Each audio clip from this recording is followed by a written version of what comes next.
13 हफ्ते से यह लड़ाई लगातार चल रही है और अब बेंजामिन नेतन्याहू कह रहा है कि अभी महीनों और लगेंगे। और वहीं आईडीएफ यानी उसकी अपनी आर्मी इजराइल डिफेंस फोर्स ये कह रही है कि हमारे पास वो ताकत नहीं है कि हम हमास को पूरी तरह से खत्म कर सकें। इन सब के बीच 7 मोर्चे पहले से खुले हुए थे, अब 8वां मोर्चा सीरिया से खुल गया है, जहां रशिया ने पहली बार यह दावा किया है कि उसने सीधे इजराइल के जहाज गिराए हैं। जो युद्ध विराम की सीज फायर की कोशिशें हो रही थी, फिलहाल उसमें कोई डेवलपमेंट नहीं है, लेकिन एक बड़ा डेवलपमेंट यह है कि अमेरिका ने फिर से 150 मिलियन के हथियार इजराइल को बेचे हैं और ये सारे हथियार फलस्तीन की तबाही के लिए इस्तेमाल तो किए जाएंगे, लेकिन अब तक हमास का कोई भी बड़ा नेता मार पाने में इजराइल असफल रहा है। और अब सारी दुनिया इस बात को कह रही है कि इजराइल इस जंग को जीतता हुआ दिखाई नहीं दे रहा है। नए साल के आखिरी दिन ये अपडेट्स और इसके साथ बहुत सारे अपडेट्स लेके मैं फिर से आपके बीच में हाजिर हूं। इजराइल हमास वार को हम लगातार रिपोर्ट कर रहे हैं, नए साल में भी हम रिपोर्ट करते रहेंगे। बने रहिए हमारे साथ, देखिए पूरा वीडियो नए अपडेट्स के लिए।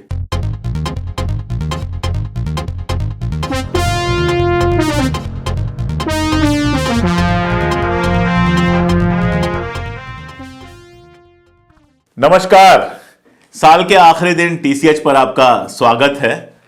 हम लगातार इजराइल और हमास के बीच में जो युद्ध हो रहा है उसकी कहानी सुना रहे हैं, लेकिन आज मेरे पास एक वीडियो है जिसके सहारे ये कहानी आपको बहुत साफ समझ में आ जाएगी, बमुश्किल 10-15 सेकंड्स में। इजराइल वहां के आम शहरियों को मार रहा है, मारने के बाद जो उनको बचाने जा रहे हैं डॉक्टर्स, उनको भी मार रहा है, और इन सबको जो रिपोर्ट कर रहा है उन सहाफियों को, उन पत्रकारों को भी मार रहा है। ये चल रहा है फलस्तीन के अंदर, और जिसको ये दृश्य देख के लगता हो कि बड़ा अच्छा हो रहा है, माफ कीजिएगा, वो इंसान नहीं, सिर्फ और सिर्फ शैतान हो सकता है जो ऐसी शैतानी हरकतों का समर्थन करे। भगवान ना करे, खुदा ना करे, गॉड ना करे कि कभी उसके अपने घर में ऐसा कुछ हो। ये पूरी लड़ाई जो है दरअसल लड़ाई है ही नहीं। एक तरफ हमास के किसी बड़े लीडर को अभी तक इजराइल मार नहीं पाया है। इजराइल का जो प्रधानमंत्री बेंजामिन नेतन्याहू है वो साफ साफ कह रहा है कि इस समय अगर युद्ध रोका गया तो वो हमास की जीत होगी। मतलब क्या है? मतलब यह है कि अभी तक इजराइल ऐसा कुछ नहीं कर पाया है जिससे हमास को बड़ा नुकसान हो। हमास के बारे में जो डिटेल्स अवेलेबल हैं वो डिटेल्स बताती हैं कि युद्ध शुरू होने से पहले इनके पास 25 से 30 बटालियंस थी, और आज इतने दिनों तक लगातार लड़ाई चलने के बाद, 13 हफ्तों तक लगातार लड़ाई चलने के बाद केवल 2 या 3 बटालियंस को नुकसान हुआ है, बाकी सारी बटालियंस हैं। हमास का एक भी लीडर जो इजराइल के वांटेड लिस्ट में था, मोस्ट वांटेड लिस्ट में था, उसका बाल भी बांका नहीं कर पाया है इजराइल। यह हकीकत है कि इजराइल को लेकर अब लगभग पूरी दुनिया में जो एक्सपर्ट्स हैं वो ये बात कह रहे हैं कि इजराइल इस जंग को कहीं से जीत नहीं रहा है। इसीलिए बेंजामिन नेतन्याहू को भी कहना पड़ रहा है कि महीनों ये जंग चलेगी। और जंग चलेगी कैसे? जंग चलेगी अमेरिका के दिए हुए हथियारों से। भले इकॉनमी का पूरा सत्यानाश हो गया है इजराइल की, इस साल टूरिस्ट बिल्कुल नहीं आए, बाकी सारी चीजें भी गड़बड़ है, यूनिवर्सिटी का एजुकेशन वहां पे सारा का सारा डिस्टर्ब हो रहा है, एग्जाम्स टल रहे हैं, आर्थिक स्थिति लगातार बद से बदतर होती चली जा रही है। इजराइल की सड़कों पर लोग रोज जुलूस निकाल रहे हैं कि नेतन्याहू को हटाओ। जब मैं आपसे बात कर रहा हूं तो अब से ठीक कुछ घंटों पहले इजराइल में एक बड़ा जुलूस निकला है, जिस जुलूस में नेतन्याहू को हटाने की मांग की गई है। आईडीएफ यानी इजरायली डिफेंस फोर्स ये खुद कह रही है कि हम कभी भी हमास को पूरी तरह से खत्म करने में, तबाह करने में, बर्बाद करने में कामयाब नहीं होंगे। हम कितनी भी लड़ाई लड़ लें, लेकिन हमास के पास रॉकेट छोड़ने की जो क्षमता है उसको खत्म नहीं कर पाएंगे। यह आईडीएफ खुद कह रही है और इजराइल के अपने अखबार में छप रहा है, तेल अवीव के अपने अखबार में छप रहा है, टाइम्स ऑफ इजराइल में छप रहा है। कहीं से भी यह जंग जीतता हुआ इजराइल दिख नहीं रहा है, लेकिन अमेरिका पता नहीं किस शैतानी में, पता नहीं किस पागलपन में लगातार हथियार दिए जा रहा है। वहां की जो कांग्रेस है, वहां का जो संसद, आप समझ लीजिए वहां की जो संसद है, उसने इजराइल को हथियार देने से मना किया था। इसके बावजूद बिडेन ने 147 मिलियन का हथियार, लगभग 150 मिलियन के हथियार और इजराइल को देने का प्रस्ताव पास करा लिया है और अमेरिका 150 मिलियन के हथियार और इजराइल को दे रहा है।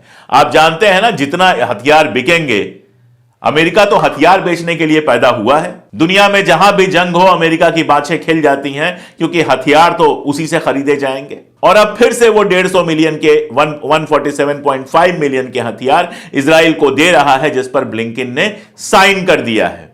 जहां सारी दुनिया में इजराइल जो कुछ कर रहा है, इजराइल की जो हरकतें हैं उनकी आलोचना हो रही है, वहीं अमेरिका उसकी हरकतों के लिए उसको हथियार दे रहा है। हालांकि परेशान अमेरिका भी है। अमेरिका ने अपने एक सीनियर ऑफिसर को लेबनान भेजा है, बेरूत भेजा है, और यह खबर मैं नहीं दे रहा हूं, तमाम अखबारों में तो यह खबर है ही। बेरूत में जो अमेरिकन एम्बेसी है उसने भी यह खबर दी है कि अमेरिका का एक सीनियर ऑफिसर बेरूत आ रहा है।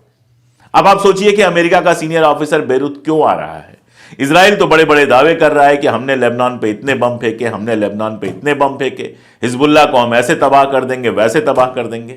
लेकिन अमेरिका का सीनियर ऑफिसर आ रहा है लेबनान बात करने के लिए कि किसी भी तरह से लेबनान और इजराइल में जो कुछ हो रहा है, जो युद्ध हो रहा है, उसको रोका जा सके। हिजबुल्लाह को कहा जा सके कि भाई आप फलस्तीन की तबाही होने दो, लेकिन आप कुछ मत बोलो, आप खामोश रहो। लेबनान और इजराइल के बीच में सीज फायर की चिंता अमेरिका को है, लेकिन हमास और इजराइल के बीच में सीज फायर को लेकर वो कुछ बोलने को तैयार नहीं है। जब कोई बात आती है तो बिडेन कहता है कि वहां पर सेल्फ डिफेंस के लिए इजराइल लड़ रहा है। मैं पूछना चाहता हूं इस शैतान से कि ऐसा कौन सा सेल्फ डिफेंस है जिसमें आपको हॉस्पिटल तबाह करना पड़ता है, घर तबाह करने पड़ते हैं, हजारों हजार लोगों को, बच्चों को मारना पड़ता है, सैकड़ों लोगों को, हजारों लोगों को यतीम करना पड़ता है, कितने सारे लोगों के हाथ चले गए हैं, पांव चले गए हैं, 100 से ज्यादा सहाफी मारे गए हैं वहां पर। इन सब की जरूरत क्या सेल्फ डिफेंस के लिए पड़ती है? क्या सेल्फ डिफेंस के लिए दुनिया के किसी मुल्क को दूसरे मुल्क के बच्चों को मारने की आजादी है? लेकिन यह सवाल उन कानों में जाते हैं जहां इंसानियत जिंदा होती है, जहां इंसानियत मर चुकी है, जहां पैसा ही दीनो ईमान बन चुका है, वहां यह आवाजें नहीं जाती हैं। इसीलिए यह सारा कुछ हो रहा है। अमेरिका प्रवचन तो बहुत दे रहा है कि सिविलियंस पे हमला मत करो, लेकिन रोज सिविलियंस पे हमला हो रहा है और अमेरिका अब भी इजराइल को हथियार दे रहा है। हालांकि लगता ऐसा है कि इजराइल अब धीरे धीरे इस लड़ाई में पैर तक नहीं, गर्दन तक फंसता जा रहा है, और यह लड़ाई सिर्फ हमास और इजराइल के बीच की लड़ाई नहीं रह गई है। यह सिर्फ इजराइल और फलस्तीन के बॉर्डर के बीच महदूद नहीं रह गई है। मैंने आपको बताया था कि इजराइल का जो डिफेंस मिनिस्टर है उसने कहा कि हम 7 मोर्चों पर लड़ रहे हैं, और वो दिखाई भी दे रहा है। लेबनान के बॉर्डर पर लगातार सायरन बज रहे हैं, लेबनान की तरफ से हिजबुल्लाह लगातार हमला कर रहा है, ये तो आप जानते हैं। लेकिन सबसे बड़ी खबर इस वक्त जो मेरे पास है, जिसको दुनिया भर के अखबार और चैनल छुपा रहे हैं, जिस पर बात नहीं कर रहे हैं, वो ये है कि रशिया की अपनी न्यूज एजेंसी स्पुतनिक ने कहा है कि हमने सीरिया के बॉर्डर से इजराइल के ऊपर हमला करके कई सारे जहाज और बॉम्बर्स को नष्ट कर दिया है। असल में इजराइल और सीरिया के बीच में जो चल रहा है ये नया नहीं है। इजराइल बहुत वक्त से सीरिया के ऊपर बम्बार्डमेंट कर रहा था, लेकिन नया यह है कि अब तक जिस रशिया को इजराइल का दोस्त माना जाता था, उस रशिया से उसके रिश्ते लगातार खराब हो रहे हैं, जो पूरी दुनिया के अखबार रिपोर्ट कर रहे हैं। रूस के विदेश मंत्री हैं सर्जेई लावरोव। 10 दिसंबर को, गुज़िश्ता 10 दिसंबर को उनका एक बयान आया, जिस बयान में उन्होंने वही बात कही जो संयुक्त राष्ट्र के, यूनाइटेड नेशंस के महासचिव कह रहे हैं। और वो ये कह रहे हैं कि हमास ने जो हमला किया था वो किसी वैक्यूम में नहीं हुआ था। इसका मतलब क्या है? इसका मतलब वो ये कह रहे हैं कि पिछले 60-65 सालों से इजराइल ने जैसे फलस्तीन को तबाह बर्बाद किया है, फलस्तीनी जमीनों पर कब्जा किया है, और इंटरनेशनल जो समझौते हुए हैं, चाहे वो ओस्लो एकॉर्ड हो या उसके पहले के एकॉर्ड हो, उनको नहीं माना है, और लगातार फलस्तीन की जमीनें कब्जाता गया है। उस वजह से उसी क्रम में जो लड़ाई चल रही थी, उसी क्रम में हमास ने हमला किया है। यह हमला वैक्यूम में नहीं हुआ है, इसलिए यह नहीं कहा जा सकता है कि यह युद्ध इसलिए शुरू हुआ कि हमास ने हमला किया था, बल्कि यह युद्ध चल ही रहा था जिसमें हमास ने भी हमला किया। यह बात पहली बार गुज़िश्ता 10 दिसंबर को सर्जेई लावारोव, जो रशिया के विदेश मंत्री हैं, उन्होंने कहा और वहां के अखबार स्पुतनिक में छपा। इसका मतलब समझिए, थोड़ा महीन इंटरनेशनल पॉलिटिक्स को थोड़ा महीन में जाकर समझना चाहिए। रशिया और यूक्रेन का वार चल रहा था, बल्कि चल रहा है, अभी पूरी तरह से खत्म नहीं हुआ है।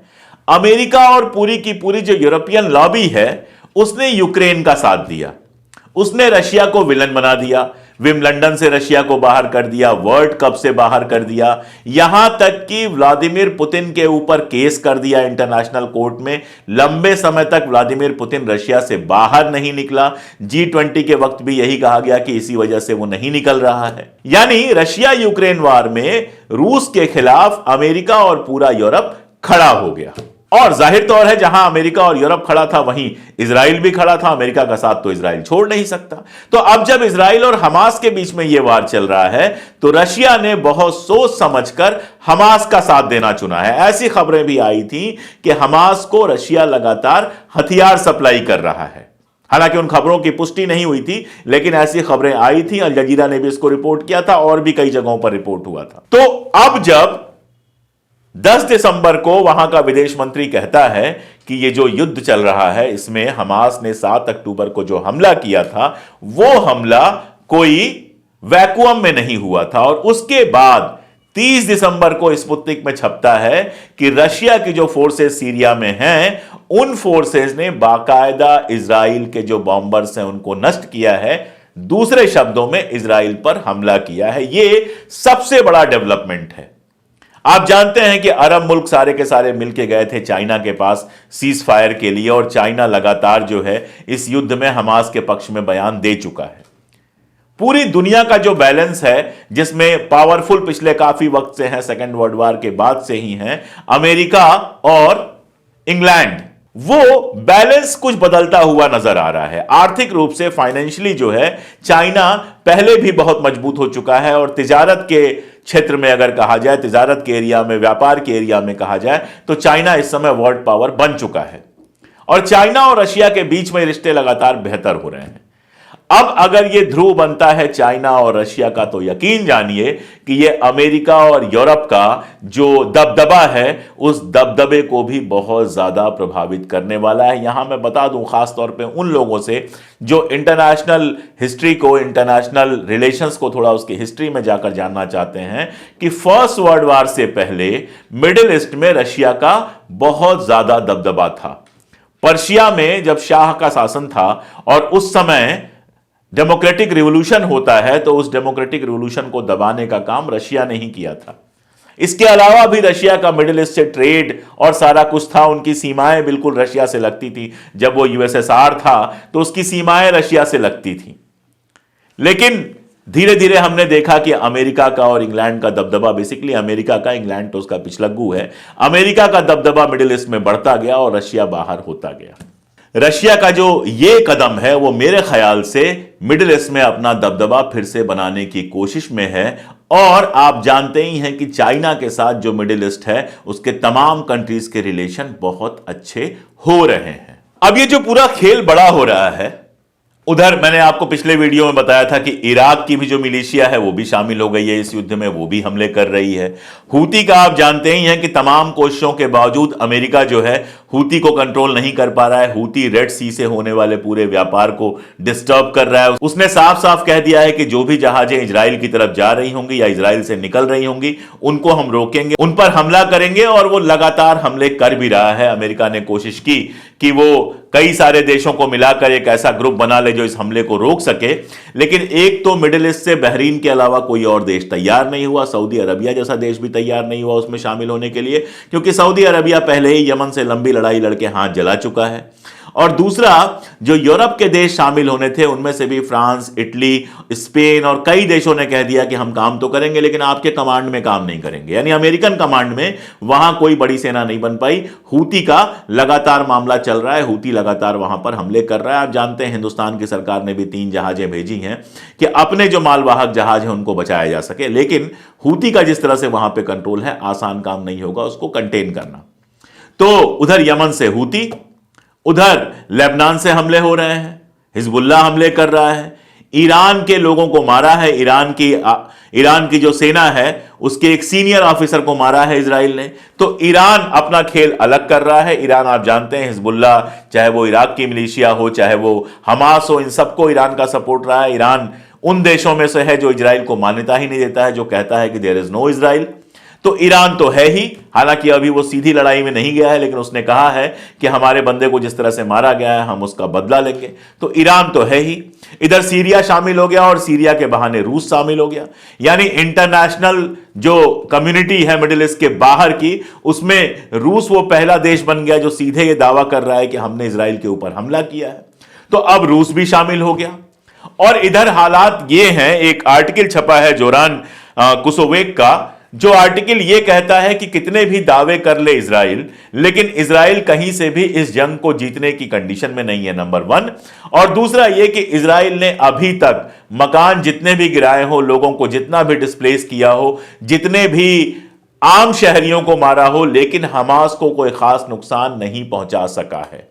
हमास अभी भी वहां पर प्रभावी है। और बड़ी बात जो जोरान ने की है वो ये की है कि वेस्ट बैंक के अंदर हमास का जो परचम है वो ज्यादा तेजी से लहराने लगा है, हमास का असर बढ़ा है। कारण क्या है उसको समझिए।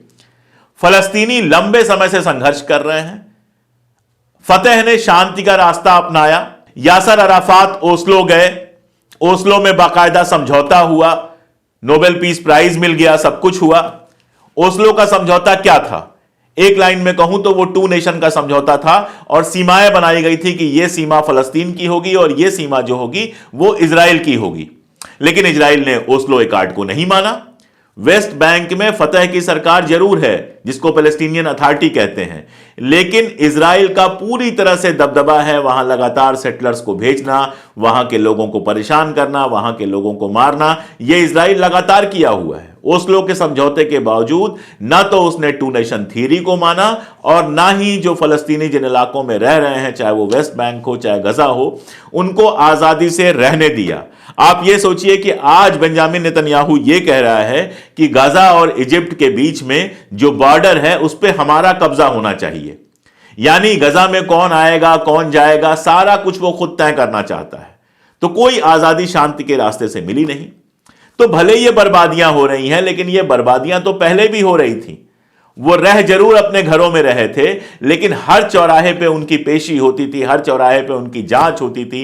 गजा का आदमी वेस्ट बैंक नहीं जा सकता, वेस्ट बैंक का आदमी गजा नहीं जा सकता। इजरायली जब चाहते थे किसी फलस्तीनी को, चाहे वो गजा का हो चाहे वेस्ट बैंक का हो, उसको उठा लेते थे, गिरफ्तार कर लेते थे, वगैरह वगैरह। ये सारा कुछ तो लंबे वक्त से चल रहा था। और जब लंबे वक्त तक आदमी सहता है ना, कहते हैं कि दर्द जब हद से गुजर जाए दवा होता है। जब लंबे समय से आप अत्याचार सहते रहते हैं तो आपके मन में यह आता है कि एक बार आर पार की लड़ाई हो ही जाए, जिसको मरना है मर जाए, चाहे मैं खुद ना मर जाऊं, लेकिन फैसला हो जाए, हमें आजादी की सांस मिल जाए।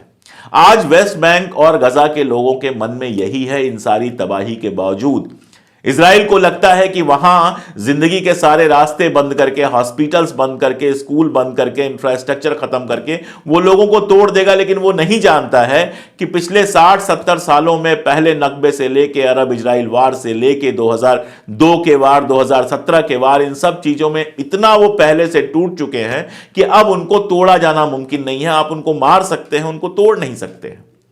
ऐसे में हमास उनको एक उम्मीद की तरह दिखाई देता है। और मैं बार बार याद दिलाऊं कि हमास एक पॉलिटिकल ऑर्गेनाइजेशन है जिसने बाकायदा गजा में चुनाव जीतकर अपनी सरकार बनाई थी, भले इजराइल उसको मान्यता दे या ना दे। अल कासम जो है वो हमास की आर्मी है। तो जैसे हम हिंदुस्तान में रहते हैं, हिंदुस्तानी गवर्नमेंट होती है और उसकी आर्मी होती है इंडियन आर्मी, वैसे ही हमास की गवर्नमेंट है और अल कासम उसकी आर्मी है। और उसने घोषित किया हुआ है कि इजराइल के साथ हमारा लगातार युद्ध चल रहा है और इजराइल भी उस युद्ध में शामिल है, वो भी लगातार हमले करता है। तो जोरान ये बताते हैं कि पहले तो गजा में ही हमास का प्रभाव था, अब वेस्ट बैंक में भी बढ़ रहा है और गजा में इतनी तबाही के बावजूद अगर लोगों का कोई रिप्रेजेंटेटिव है तो वो अकेला हमास है। साथ में मैंने बताया कि हमास की लीडरशिप के किसी भी ऐसे आदमी को इजराइल अभी तक खरोंच भी नहीं पहुंचा सका है जिसको वो वांटेड कहता है। यह भी मैंने आपको बताया कि इजराइल की जो आईडीएफ आर्मी है वो खुद कह रही है कि हम हमास को पूरी तरह से तबाह नहीं कर सकते, हमारी क्षमता नहीं है। और साथ में मैंने यह भी बताया कि हमास के लड़ाके जो हैं वो ट्रेन लड़ाके हैं और लगातार लड़ाई चल रही है। यह बात मैं बार बार और हर बार कहता हूं कि जो ये तबाही दिखाई देती है वो सिर्फ इसलिए कि अमेरिका आसमान से हमला करने के हथियार लगातार दे रहा है और उन हथियारों के भरोसे आसमान से बम गिरा के, रॉकेट गिरा के बिल्डिंगों को तबाह किया जा रहा है और तबाह लोगों के बीच में जाकर आईडीएफ की आर्मी अगर लोगों को मार रही है तो यह कोई वीरता नहीं, यह सिर्फ और सिर्फ कायरता है। और इस कायरता के बावजूद भी उसको वो सफलता नहीं मिल रही है जिस सफलता की वो उम्मीद कर रहा था। और इन सब के बीच पहले से ही 7 मोर्चे खुले हुए थे, अब 8वां मोर्चा रूस ने अगर खोल दिया है तो मैं आपको यकीनी तौर पे कह रहा हूं कि इजराइल अगर अपने पागलपन में ऐसे ही लगा रहा, अगर अपनी कुर्सी बचाने के लिए नेतन्याहू लगातार लगा रहा, तो ये जंग भले वर्ल्ड वार में तब्दील नहीं हो, मुझे नहीं लगता कि वर्ल्ड वार जैसा कुछ होगा, लेकिन एक तो मिडिल ईस्ट में रशिया के प्रवेश से और रशिया के मजबूत होने के साथ साथ कई सारे ऐसे देश जो अभी तक अमेरिका के साथ रहे हैं वो रशिया के साथ जा सकते हैं, नंबर 1। तो एक लिमिटेड मिडिल ईस्ट के अंदर वार हो सकता है, यह सबसे बड़ी बात है। लेकिन उससे भी बड़ी बात है कि इस वार में इजराइल को भयंकर तबाही झेलनी पड़ सकती है और आर्थिक रूप से वो पूरी तरह से बर्बाद हो सकता है, उसकी अर्थव्यवस्था पूरी तरह से खत्म हो सकती है। अमेरिका में चुनाव होने हैं, मैंने आपको बताया है कि जो बिडेन की जो पॉपुलैरिटी है वो लगातार घट रही है और अगर जो बिडेन चुनाव हारता है तो इसमें इजराइल पर उसका स्टैंड एक बड़ा कारण होगा।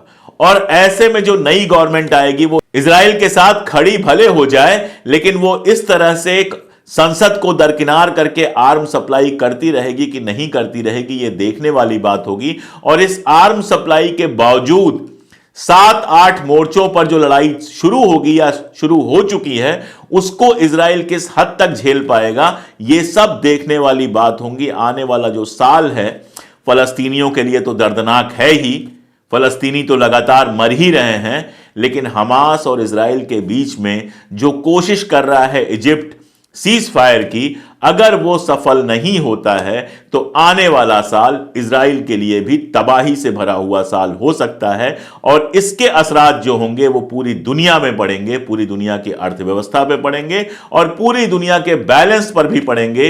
रशिया और चाइना का जो ध्रुव है अगर वो मजबूत होता है तो अमेरिका और इंग्लैंड का जो दबदबा दुनिया पर रहा है, बल्कि अमेरिका और यूरोप का जो दबदबा दुनिया में लंबे समय से चलता आ रहा है, फर्स्ट वर्ल्ड वार के बाद से चलता आ रहा है, वो भी कहीं ना कहीं डिस्टर्ब होगा और पूरी दुनिया के इक्वेशन बदलेंगे।